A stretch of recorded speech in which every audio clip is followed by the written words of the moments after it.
Welcome everyone once again to Reimagining the Magic. I am Katie. I'm Julie.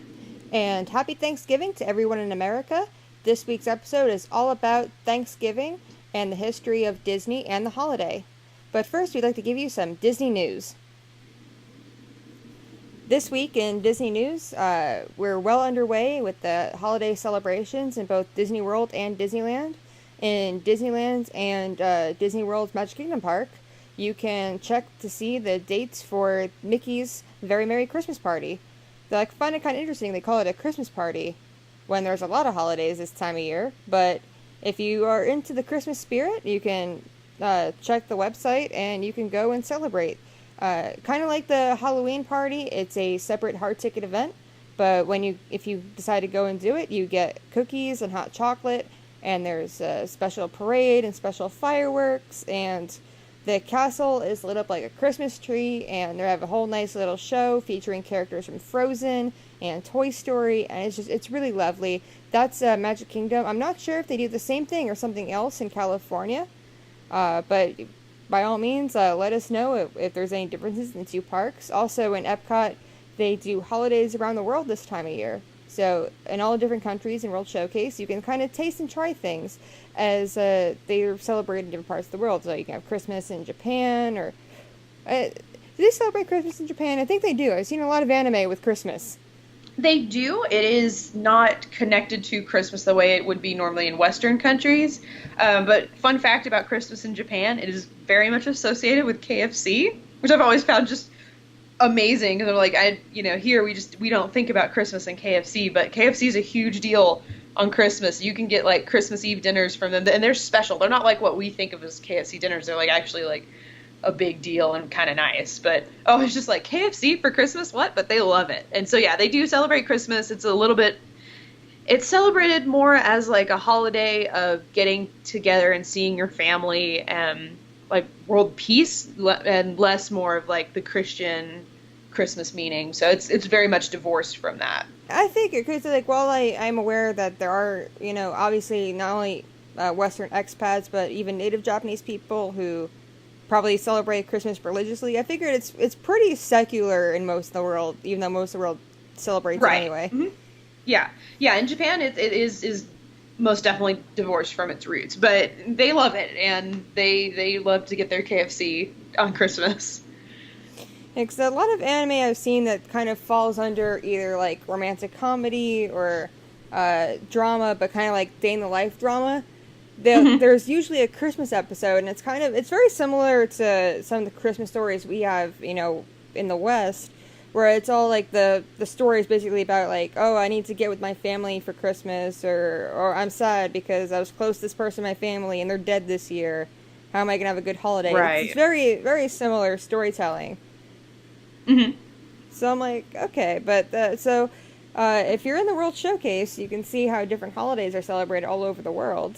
And also, this week on Wednesday, Coco finally comes out, and we're going to talk more about that movie later. Mm-hmm. Oh, I'm so excited about Coco. I love Pixar's movies. I love when they come out, so I'm pretty excited about Coco, and I'm hoping it's really good. I hope it's good. I hope it's good too. Once again, we are sponsored by Breach. That's BREACH.TV. Your new home for music, podcast, media, and more. Everything in crystal quality HD. Definitely check it out today. And as always, we'd like to thank all our new listeners and all our new viewers, whether you come from Facebook, Twitter, Tumblr, Reddit, YouTube, Breach. We love to see you. We love to have you. And definitely follow the social media. We have it linked in all our descriptions. Hit us up, and let's get started with the episode. Yeah, all right, let's dive right in. So, I guess we don't dive because this is winter. I was going to say, it's getting kind of nippy out. But interesting... Mermaids don't care. Interesting enough, we're a couple of Texans, and here, where I am in Texas, it recently got cold. It's been pretty warm until, last week. Now it's finally cold. It's finally winter. Oh, yeah. It's been cold for weeks here. We went up to visit some of my friends and watched an opera performance that they were in. It's about 40 miles north of here. It was, when we got out of that opera performance, it was 28 degrees outside. And I was like, ooh, I don't miss this. Oh man, it's so weird. So those of you who've never been to Texas, it is a very, very big state. Julie is up in the Panhandle area. hmm I am still technically North Texas, but we're about like, what do you say, like 6 hours apart easily? It's four and a half is about what it is. 4.5? Okay. Cause I get Lubbock confused with Amarillo because I go to Amarillo a lot. Right. That's That's even further north. That's even more in the Panhandle. So I'm like, oh, okay. There's still enough of a difference where like the weather where I am is going to be kind of different than where she's at. So we are currently well into Thanksgiving season with Thanksgiving in America happening on Thursday. Yep. Oh man, I'm getting ready to travel home. It's gonna be fun. I love Thanksgiving. My favorite part about Thanksgiving is the parade. I love the parade. Disney has a pretty long history with the Macy's Thanksgiving Day Parade, and now it's like, it seems like half the floats and balloons are now tied to Disney, whether it's Star Wars or Marvel or Disney. A lot of Disney in the parade. I wish they would do the floats like they used to, because they used to do big floats for movies that were coming out. One of the ones that really sticks out, I realize this isn't Disney, but one of the floats that really stuck out was they did an Anastasia one in '97. I had this recorded, and I watched it so much, but they actually performed, I believe it was Rumor in St. Petersburg, and they actually had a girl play Anastasia and like come down and run through the cast of characters, and it was really cool. I adored that, and so I wish they'd do that more. But I feel like most of the properties now are focused on children's media is usually what I see on the floats, and really, I guess that's just it. I love my Pikachu balloon every year, but you don't see the same.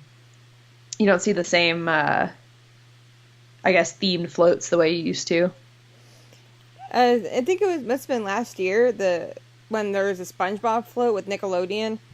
This person dressed as Squidward did a dab. Oh yes! I don't think I saw that, but I remember seeing replays of it online. Like that went down in like meme history. Oh gosh. Like I feel like so there's another series of podcasts I listen to owned by the McElroy brothers, and they have taken over the dab. And I'm just like, I don't know how to feel about this, because on one hand, it looks ridiculous, but at the same time, it's so funny. Dab on the haters. Right. 2013 zag on them. There's your McElroy fandom shout out for the day. Doing some research into Disney, we were talking about ABC last week. Disney has pretty much, ever since Mickey Mouse took off in the public conscience, there's always been Mickey in the Thanksgiving parade. Mm-hmm. Since like the 30s. And the original balloons, by all means, viewers/listeners, Google it. It's creepy. I don't like the first balloon. It's very creepy. I don't like it. Is it like Cuphead creepy? It borders on Cuphead creepy. Old cartoons like that actually have scared the crap out of me since I was little. I remember my grandparents taking us to a McDonald's in McKinney a long time ago. I want to say I was 6 maybe, and we were sitting, oh no, it was a Burger King, and we were sitting there and they had these TVs playing these old cartoons, and it was just so creepy. It was like this, they were like walking potatoes, and there was like a potato queen and a potato king, and I don't really remember. It was a long time ago, but I remember just being scared to death of these walking old-timey potato cartoons. That reminds me of like, okay, so you know Felix the cat, right? Oh yeah, I love Felix for whatever reason. When I was a little kid, I loved Felix the cat, but I want to note that I love the newer version of Felix. I'm going to say probably like, it must have been like a 70s, 80s version where it was color and he had like the bag of tricks and like that. Yeah, The newer Felix. My mom, bless her, she, went and got me, videos of Felix, but she didn't really pay attention to which Felix she was getting. And so Hmm. several of the tapes were the really old Fleischer cartoons from like way back, and it must have been like the 1920s or 1930s. They're like Hmm. black and white, some of them audio, some of them didn't. And I'm like, that's not Felix. He doesn't have a bag. Because Who is Felix, this? Who is the strange cat you've brought home? like, Felix doesn't have a bag. Like, I get it. They're the same, character owned by the same people, but the Felix I liked when I was a kid had his bag and had, like, the little scientist dude and stuff. And not just, like, a random black and white cat that had, like, a girlfriend cat, and it was weird. Right. I learned more about Felix, because I studied animation in college, and part of studying animation is studying the history of animation, and Felix is very important. Like, Felix is arguably more important than Mickey Mouse in animation history, just because the Fleischer brothers really were the pioneers of animation back then. There was also I think his name is Bobo the Clown. That was like one of the first things to combine animation and live action. It was film live action and using very old rotoscoping technology. The animators painted the clown on the individual frames of film, and Wow. basically they traced and colored in over. Well, I say colored in, they inked over the performer playing the clown. So when the final thing was presented, it looked like an animated clown in a live action setting. Hmm. And this was like the early 1900s. Yeah. Last year I saw, I don't remember which channel was airing it, but I saw, um, is it The Incredible Mr. Limpet or The Talented Mr. Limpet? I can't remember which one, but anyway, it was one of the first movies, like major movies, to incorporate both live action and animation. And it is a weird movie, but it's actually kind of charming. I'm kind of loving like video games between Cuphead and Bendy. This callback to very old animation. I have not actually seen any gameplay of Bendy. I've only seen some gameplay of Cuphead. Bendy is very more is a lot more story driven than Cuphead, obviously, because the style of game Hmm. it is. It's very interesting in that it like Bendy, I'll say, is very heavily inspired by Fleischer animation and the history of the Fleischer Brothers studios, but also the original history of Mickey Mouse too. Hmm.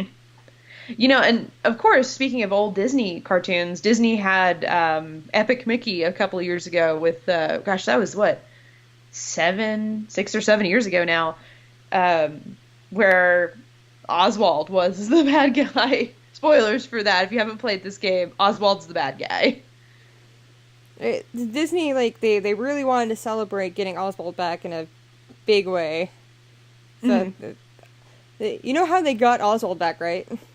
No, actually, I had no idea. In fact, I didn't realize he wasn't theirs until my husband started reading a biography on Walt Disney. Basically, how they got Oswald back is, those of you who don't know, Disney actually is now the parent company of ESPN.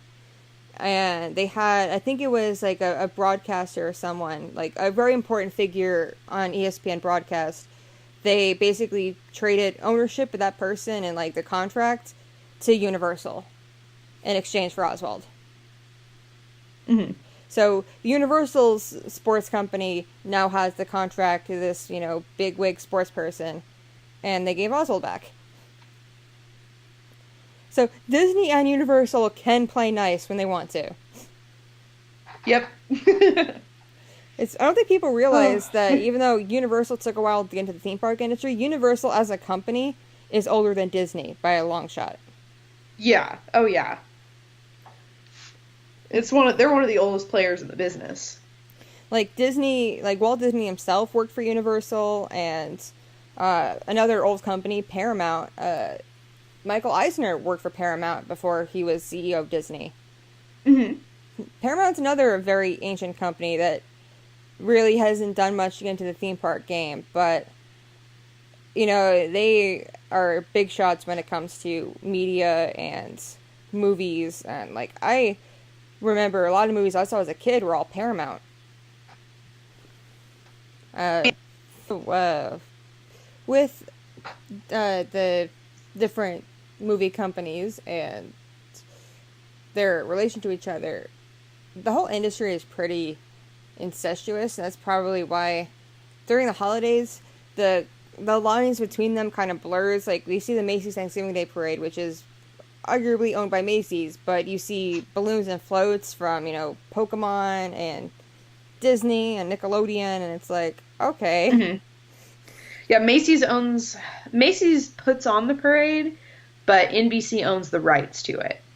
Okay. Which, of course, parent company is Universal. Oh. Or I believe, I guess their parent company is technically GE, but also owns Universal. Illuminati confirmed. Everything's owned by a shadow corporation. Everything's owned by, like, 6 corporations. That's Illusion of choice. It's beautiful. That's so creepy when you think about it. Like, do you know how many products in the grocery store are actually owned by one company? Uh-huh. Let me tell you, we were kind of upset with how Coke treated the situation with the hurricanes and water, because while they did do some good stuff, there were some other things that they were doing that weren't so great. And so my husband was like, I don't want to drink Coke products. And let me tell you how difficult it was to avoid Coke products. Thinking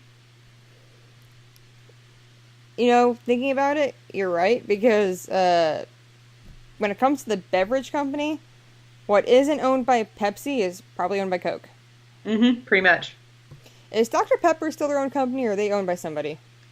I think they're owned by Pepsi. Let me see. Let's go to the all-knowing Google. Who owns Dr. Pepper?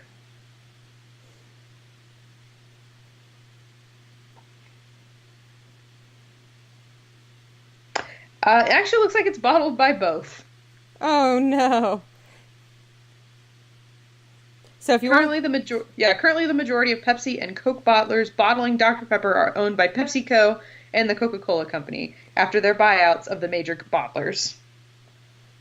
So if you want Dr. Pepper, you have to check and see where it's bottled if you don't want to drink a Coke product? Yeah. Sadly, Dublin Dr. Pepper no longer exists. Aww. I know. When I was little, so my grandparents are near the Dublin area, and so when I was little, my grandmother actually took me on a tour of the Dr. Pepper bottling plant down there. It was pretty cool. No more.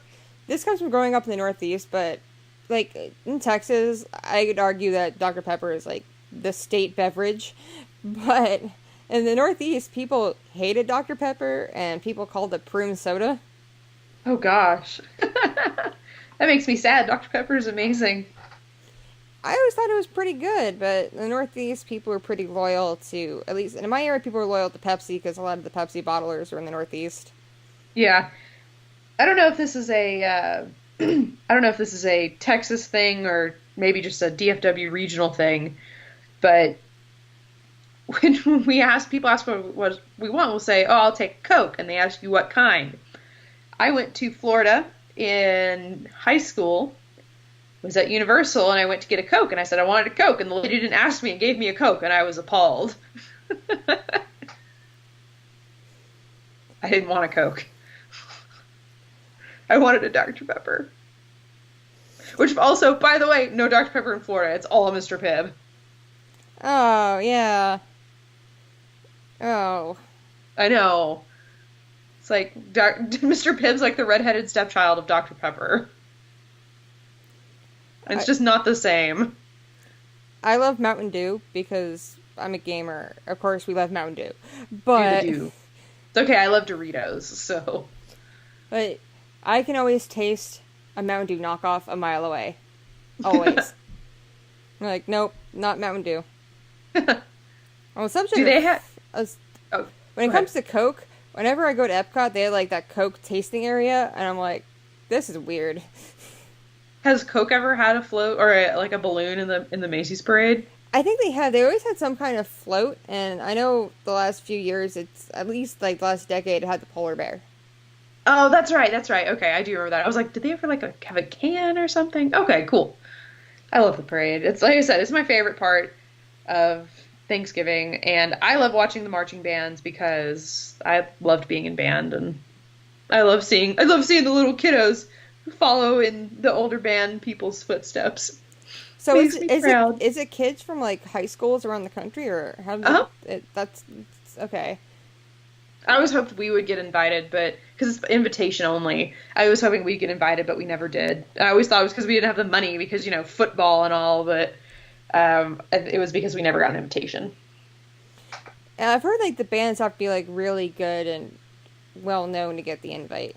Right. Which our band was really well known in Texas, but not outside of Texas. They only recently started competing in Bands of America seriously. Like, we used to compete in Bands of America UTA in Arlington, but that was it. They didn't go to regionals or anything, and now they do. And so now they're starting to get their name out there, but before that, we were really just known in Texas only. Interesting thing with the parades. If you live in New York City, Wednesday night before the parade, you can see a lot of the balloons get blown up right by the Museum of Natural History on the west side. Oh, I remember I saw a video of them doing that on the Today Show or something, and they were blowing up Spider-Man. Speaking of Disney, Spider-Man, but not Disney, but Marvel. It's confusing. Because when I was a kid, I used to like it when my dad would drive by there the Wednesday night, because I used to spend a lot of Thanksgivings with my dad, and he'd pick me up, and we would drive back to the city. And we'd always drive by, and I'm like, oh, the balloons, yay. I've got to visit someday. I really want to visit New York City someday, but unfortunately the furthest north I've ever been is like Colorado, so I take that back. Which one's further north, Kansas or Colorado? Because I've been to both. Kansas, depending where you're in Kansas, might be a little bit more north. Okay, so Kansas is the furthest north I've been. Technically Kansas City. I've been pretty far north. I've been to Canada. Yeah, I've never been to Canada. I've been pretty far south. I've been to Mexico. I've been to Jamaica. I've been to Grand Cayman, all on the same cruise in the same couple of days. Haven't been further outside the U.S. than that. Although one of my great trip goals of my life is to visit China. I still want to go to Australia. Just one day. Australia. I've read so much about China that I would like to visit. I'd love to go visit Beijing, and I'd love to go see the Forbidden City. I want to go to the Disney in Shanghai and ride the Tron coaster, but... Right! Oh my gosh, the Tron coaster. Like, what did China do to deserve the Tron coaster? They probably had the technology for it. The company probably went, hey. The company that made the Tron coaster is the same company that made the Mine Train. At Six Flags? No, the Seven Dwarfs Mine Train. Okay. It's got to have a qualifier before it, because there's 2 mine trains that I know about. Technically 3 if you count the mini mine train. There's basically a big convention that comes through Florida where all like the theme park ride companies come and show off their latest technology, and also like people make like the inflatables, like the inflatable bounce houses and slides and stuff. They're there too, and water slide makers are there, and I'm like, this is awesome and creepy at the same time. But probably why people go is there's a booth that sells beaver tails, not like from the animal, but the food beaver tail. I don't even know what that is. It's a pastry.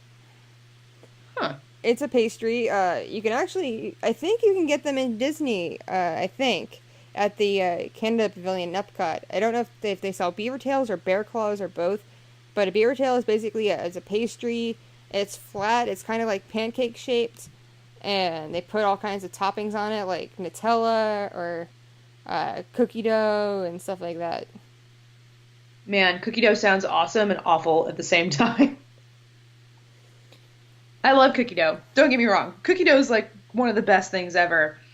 But last November, about a year ago, I bought a bunch of cookie dough, like one of those like Pillsbury cookie dough things where you have them already like cut out, and you just take them and plop them on a cookie sheet. Well, I bought them to eat, and I took them to work, and I put them in the freezer, And so the day after I got them, I started eating them, and I got some pretty bad food poisoning off those. I count Which has myself never happened in lucky. my life. I count myself lucky because I do the same thing. I would get that and I would just eat it. It took me 27 years for it to happen because I've been eating cookie dough since I was little. Speaking of cookie dough, cookies is something that Disney is really pushing right now because it's the holidays. And I have to Gotta bring say, that around somehow. I have to say, they don't look that appetizing. I see a lot of videos of them and I'm like, Disney, get your dessert game back on point. Right? I was watching some videos, like, Tim Tracker, they go to Disney a lot this time of year, and they always vlog it, and I'm like, Disney, usually your dessert game is really good. Do you just get tired after Halloween? Probably. Just like, who cares? We'll just give them Rice Krispie treats. Everybody loves Rice Krispie treats. I love Rice Krispie treats, but I have to say they are kind of a ripoff in Disney.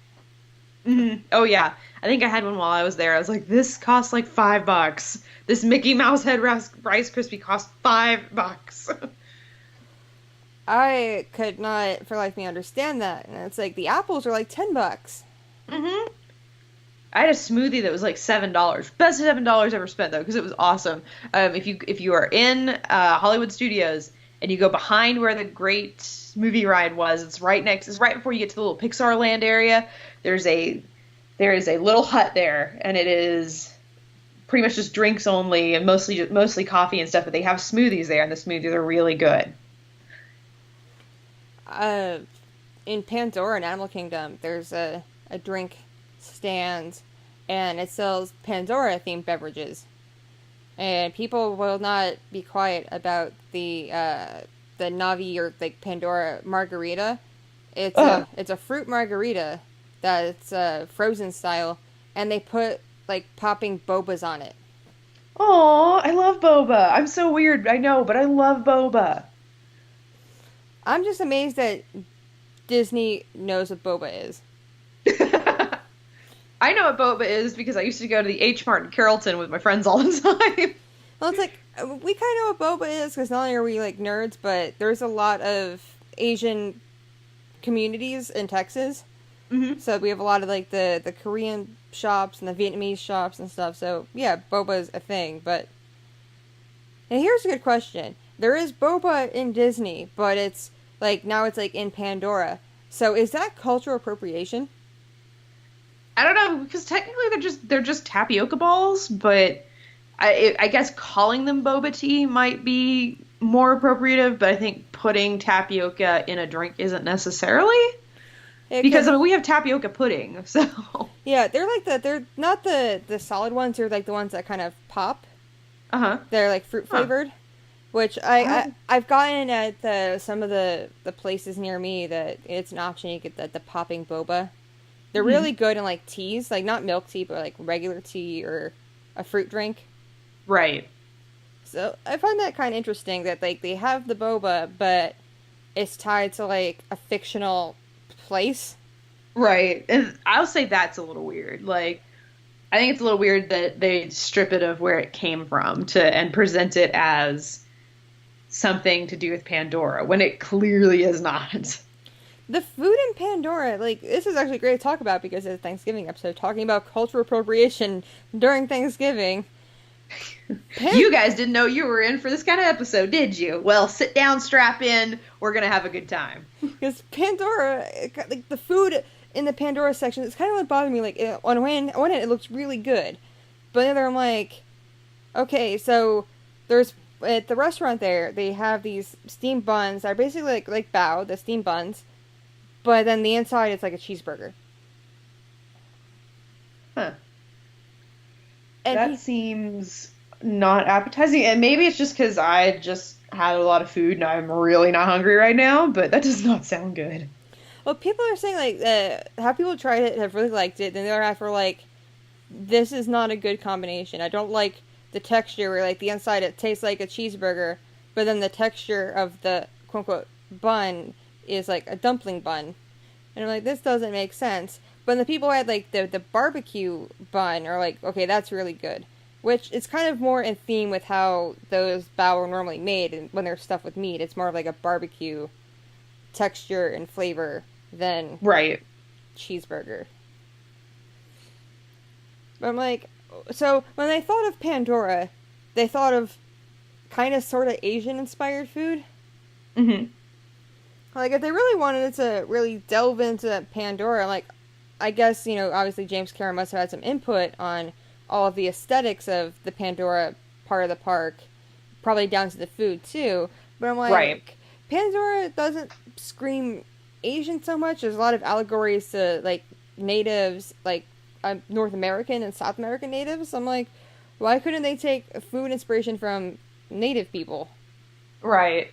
Well, and one of the things, honestly, I'm sitting here thinking, why couldn't you create something new? Like, you have this whole culture that you quote made up. I'm not gonna sit here and say it's completely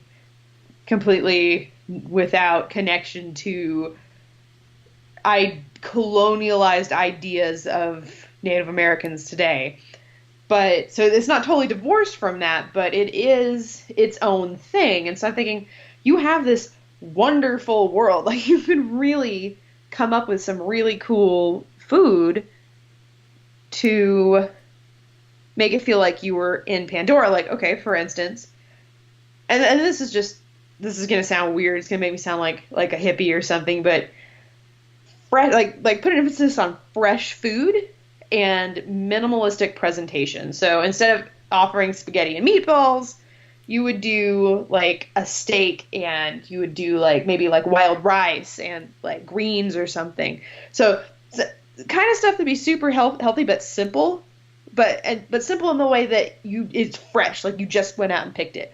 You just went out and got it. So it's not like it's been processed, or it is simple and by itself. And like you might have like a mango salsa or something, or just things that are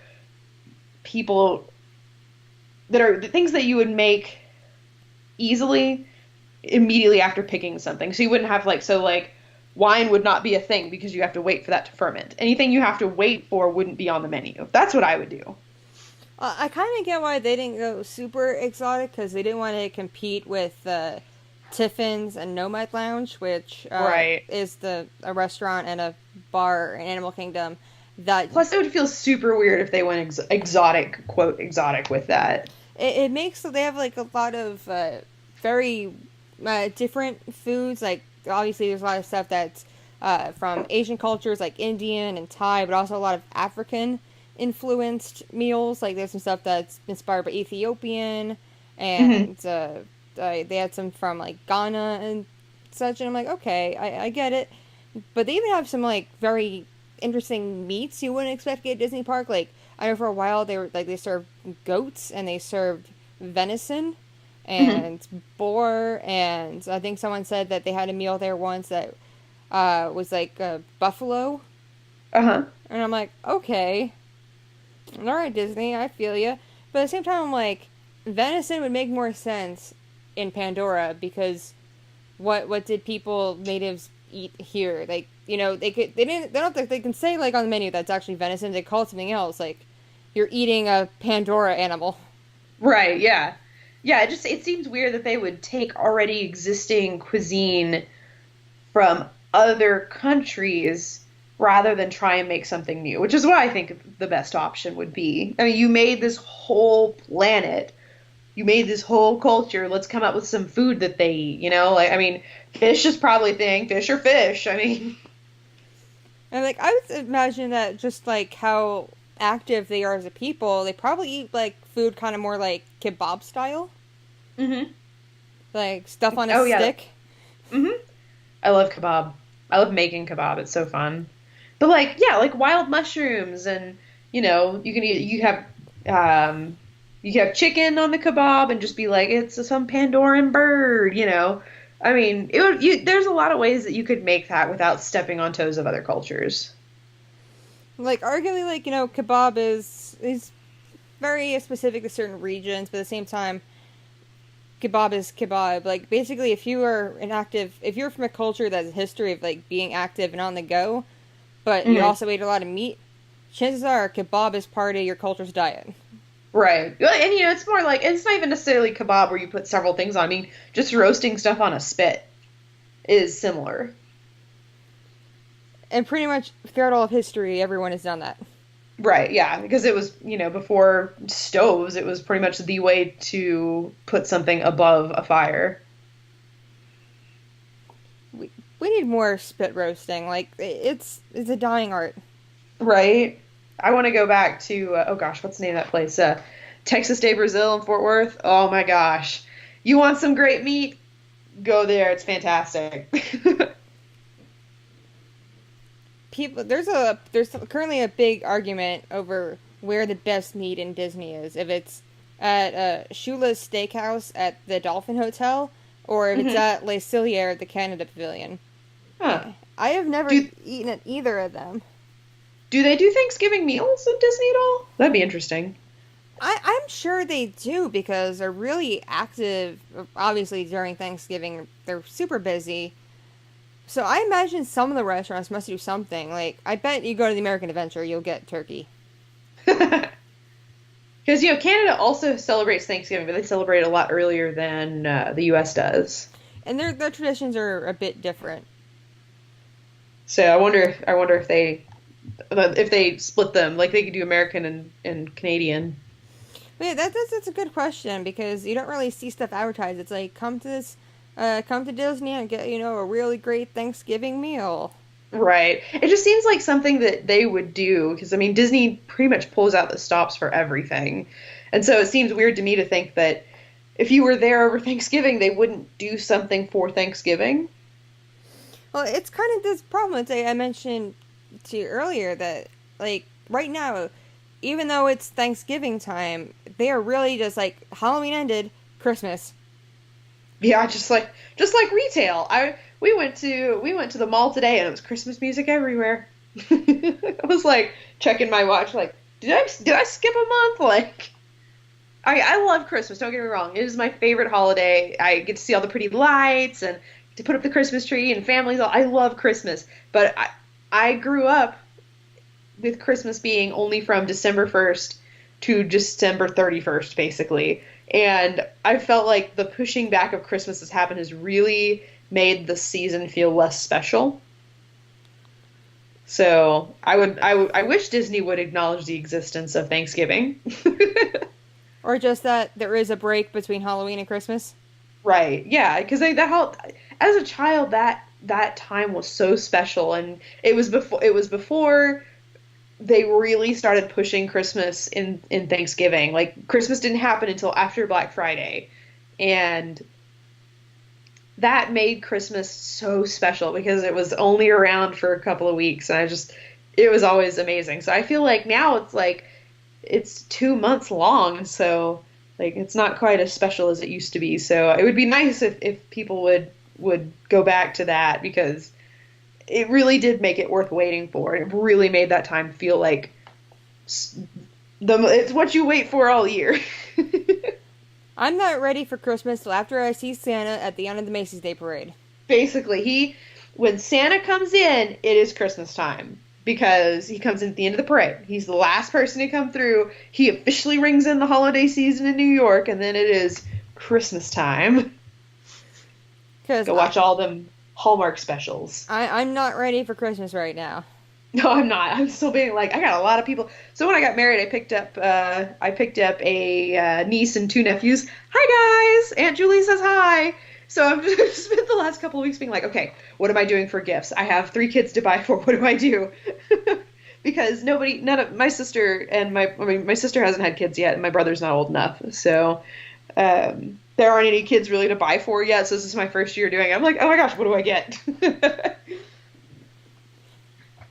And kids are not as easy to shop for as people think. Yeah, although I'm not going to say what I bought them because I did tell my sister-in-law that they could listen to this podcast. So sorry, guys, you have to wait for Christmas to know what your gifts are.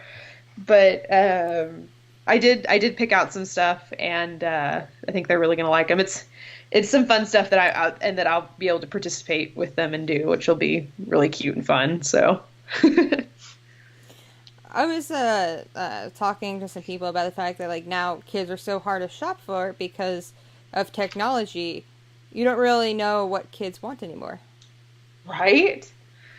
Um, but yeah, no, because I'm getting them a few things, and my husband's getting them something, just kind of all together, and it's gonna be cool. So this is my first year shopping for kids. I'm actually really excited about it. I'm just like, what do I do? I've never done this before.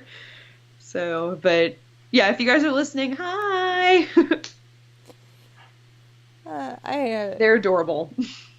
I have a little one, and she's she thinks her birthday is tomorrow, and her birthday's in February. That's precious. Well, she gets excited, and my stepdad just had his birthday around Halloween, and she was really confused because you're getting ready for his birthday, and I'm like, no, it's Pop Pop's birthday. It's not your birthday.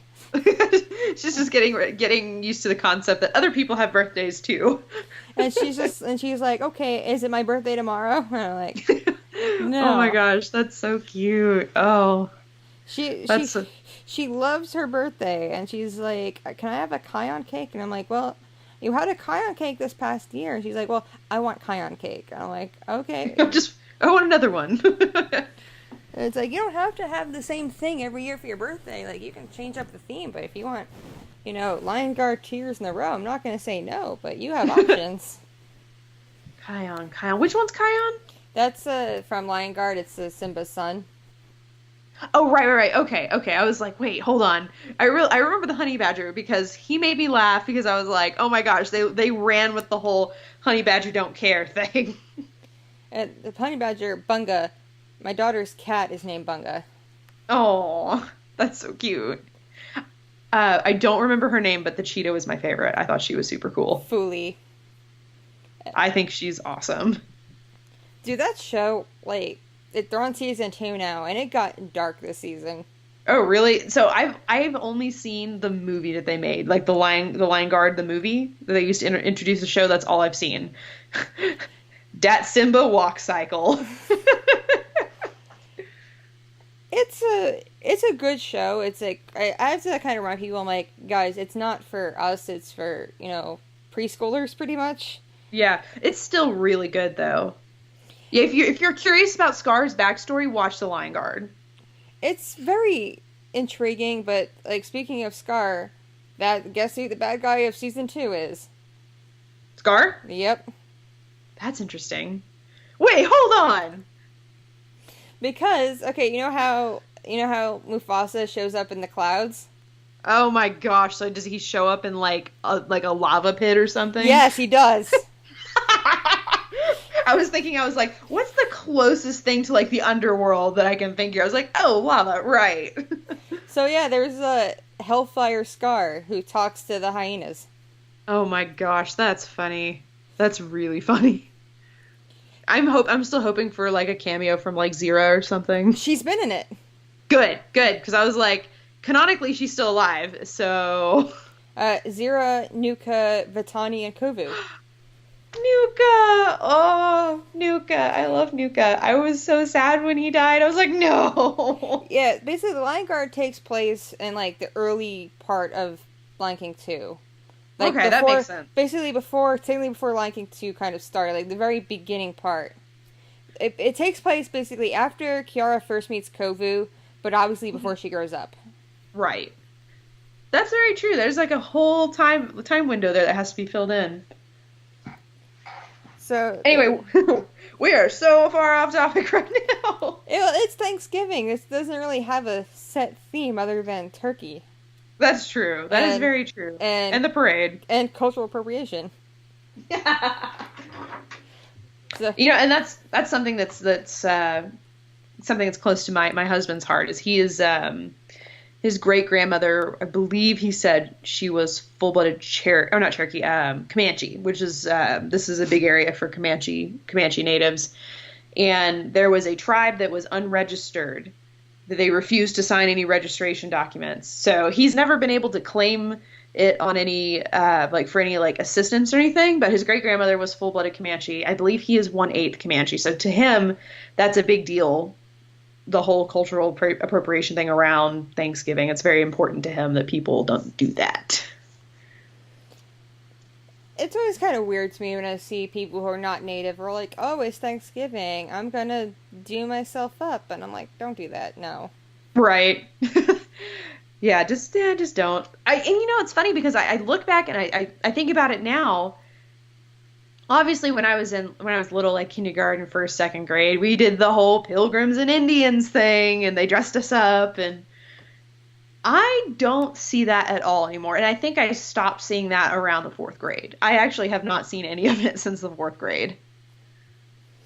Yeah, it was weird. It's we didn't do that when I was a kid. We acknowledged it was kind of a tradition that people did, but my school kind of explained why our school didn't do it. And this is, I guess, it's kind of a difference between like the Northeast and how other states have been. It's just that obviously New Jersey and New York have their own natives in that area. It's sort of, I can't remember off the top of my head like all the different tribes up there, but the big reservation area had a lot of longhouses, so that's that region. And like the big thing is like with the depiction, or like the common mainstream stereotype of natives is just so wrong because they tend to show pilgrims who came in to Massachusetts and such, but then the depictions of natives are based on like Western natives. Right. And it's like, no, those natives, that the pilgrims met didn't live in teepees and didn't wear, their clothes that way or their makeup that way. Everything's wrong. Yeah. Like, arguably Pocahontas isn't even quite right. People are saying that, like, how they drew Pocahontas and her tribe, that's not how the Powhatans lived. Oh, yeah. Well, and she was, I mean, just from a historical standpoint, she was much younger. That's such a weird movie. Right. They depict her as being like 18, but in reality, she was like 14. She was a kid. Yeah. It gives it a bit more of a creepy factor when you think about that. And the old portrait of John Smith, he was not attractive at all. He was like 40. Oh, the only like historical person that I know of, people are like, oh, he was so hot, and you look at pictures and like, oh, I can see that. Alexander Hamilton. And, okay, Stalin, but 1902 Stalin. I don't think I've ever seen a picture of him young. Just look up on Google 1902 Stalin, you're like, okay. That was a meme in my college, was 1902 Stalin. That's funny. Like, we were all just like, 1902 Stalin was a fox. I wonder if perhaps the reason Disney distances itself from Thanksgiving is the controversy surrounding the holiday. The controversy and the fact that Disney so far, like, they got a lot better with Moana, but before that they were really bad with their depiction of with all native people. Right. And well, and I guess, the more I think about it, the more I realize that if Disney made a big deal out of Thanksgiving, people would be like, where's Pocahontas? And then Pocahontas is, just like we said, not an accurate representation in any way, shape, or form of her people, and it's just bad. And it would show people how ignorant people are. They'd be like, where's Pocahontas? She had nothing to do with Thanksgiving. In fact, the whole story is a lie. I enjoy the holiday in theory. Right. Like, I like it as a time to be thankful for the people around you. Like, to be thankful for my family. To think about the things that maybe I take for granted most of the time. That is what Thanksgiving is to me now. And I feel like the older I get, the less I associate it with the whole Pilgrims and Indians thing. And I don't know if that's a cultural thing, as if the society as a whole has started to move away from that, or if just they really only played up for the kids. So once you're an adult, it's like, it doesn't really, It's like finding out Santa. Well, okay, I can't say that. Whoa, nearly went a little too far there. Oh, it's like finding out that Santa Claus has super awesome futuristic technology so he can go around the whole world in one night, and that's a secret. Yeah. Right? Yeah, it's like that. It's like, whoa, So, it's like, it's still magical, but just a different kind of magic. yeah, exactly. It's a completely different kind of magic. And although I will say I will not call any of the pageants I was ever in any kind of magic.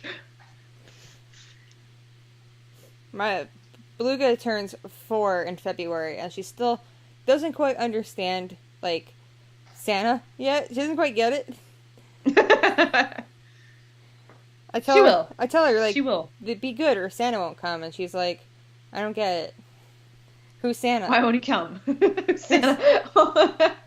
She hasn't sat on Santa's lap yet, has she? She's afraid of Santa. Oh, see, you know what? Everybody says that. I'm just like, I don't know what it is about Santa that scares kids so much, but I'm like, I don't ever get kids scared of me in a mermaid costume. Also, I kind of think, like, this is actually a good, interesting thing. I'm like, I wonder if kids would be afraid if it was Mrs. Claus instead of Santa. Mm-hmm. And, like, instead of, like, going up to a strange man, it's just, like, a nice grandma woman type person. Right.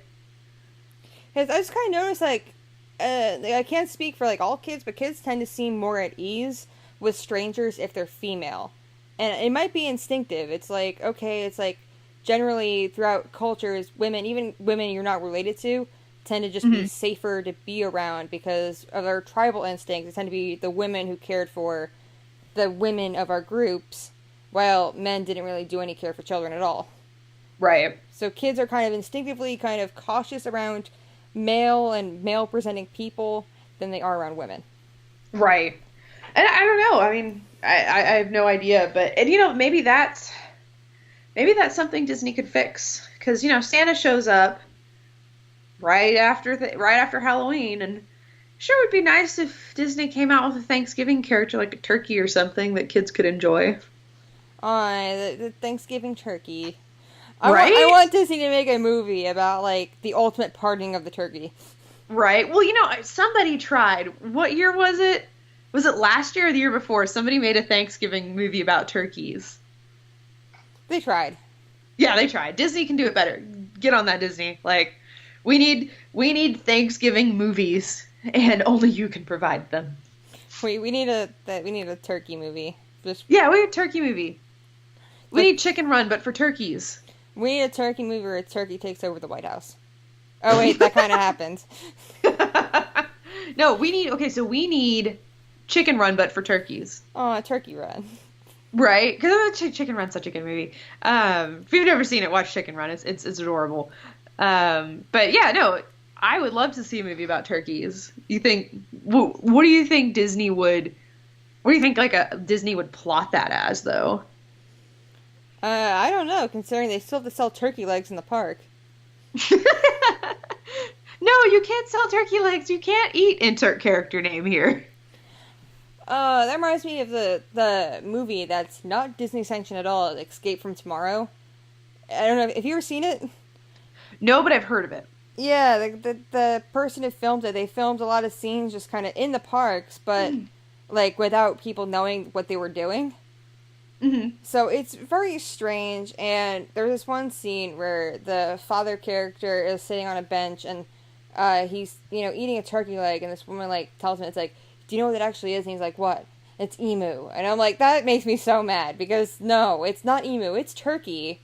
Arguably, it's, genetically modified turkey, so yeah, the turkeys are bigger with plumper legs, but it's not emu. Because first of all, Disney sells millions of turkey legs a year. And right now, on this planet, there's maybe 700,000, 800,000 emus, period. Yeah, there's nowhere near enough to feed the demand there would be for emu if it was an actual thing. It's not a thing. And because that movie, I see people saying it's like, oh yeah, the Disney turkeys aren't turkeys, they're emu. And I'm like, no, they're not. That was just a rumor. This guy started because he wanted to be edgy with his stupid movie, and he's a jerk. Where can you get turkey legs in Disney? I see it all the time at Magic Kingdom. I think you can get them in Frontierland. Okay. I was curious. I was like, I'm not a huge fan of turkey, to be honest. I know it's weird saying my favorite holidays are Christmas and Thanksgiving. I like the ham. Give me the ham. I'm just not a big fan of turkey, and it's just usually kind of dry for me. So I'm just like, no. I'd take a chicken over a turkey.